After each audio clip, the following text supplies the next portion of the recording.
that growing economic relationship.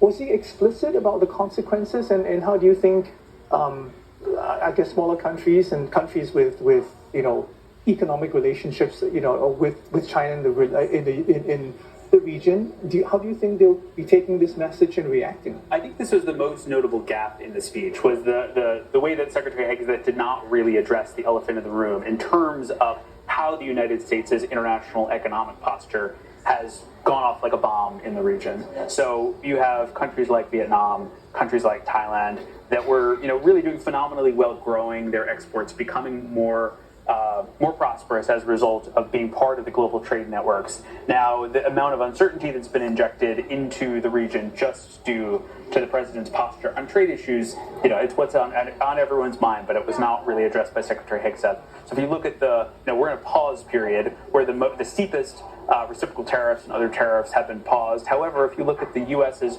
cumulative tariff rate, all in, it's about 15%, which is actually along one of the worst case sort of predictions that analysts had made during the campaign. So the tariffs may get much worse, but even in this pause period, we're still in a quite elevated tariff environment, which is on the minds of everyone in the region. And do you expect this issue to be resolved or to be made a little bit clearer to Indo-Pacific countries in subsequent bilateral meetings or multilateral meetings? I think that will be part of the signaling in terms of giving some sense of directionally where the U.S. is going on trade, where it would like to end up. I think this is probably one of the animating factors that's going to be discussed behind closed doors. Okay, Mr. Hegseth mentioned NATO a few times, all right, referring to European countries as an example, if you like, for this part of the world, and I think it was very specific, in terms of the conditions. This is the but here. We're here to help you, but you are going to have to play your part.